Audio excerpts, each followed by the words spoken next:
The space at the Flatbush African Burial Ground is a space that holds trauma. How could we heal trauma in real time?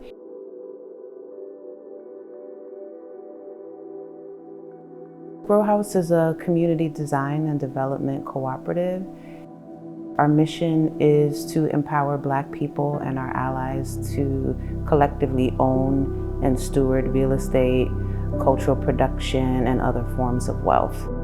We can see that there are common struggles that are happening across the city, namely gentrification, displacement, loss of intergenerational wealth, and a feeling of hopelessness.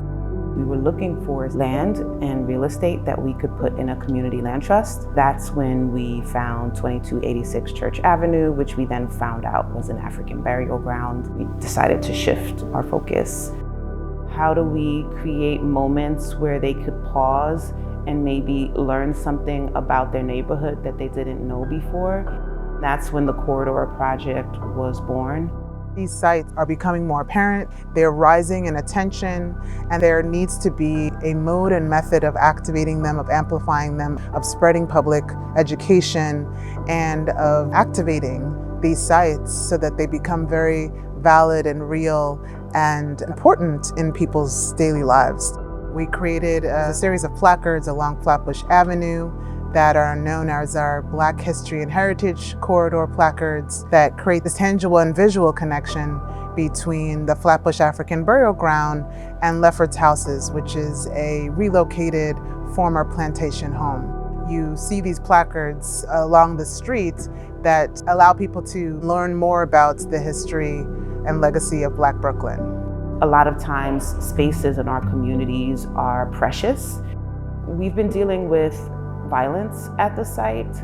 Anyone doing this work has to get used to dealing with the bureaucracy, dealing with delays. In the beginning, very early on, grounded ourselves in the Black Space Manifesto. For me, just returning to some of the tenets of that, which are really about quality over quantity, relationships over outputs. It made me feel like even as we were pivoting over and over and over again, it was building a muscle. The main themes that came up in a lot of our engagement was healing and repair, and also connection to nature. We really wanted to create an environment where people could interact with the burial ground in a way that was therapeutic, in a way that was healing, restoring, and that they could take something away to practice these methods of self-care in their lives and experience this site not as a site of trauma that holds trauma, but that it could be a site that begins to become associated with joy, with healing, with repair.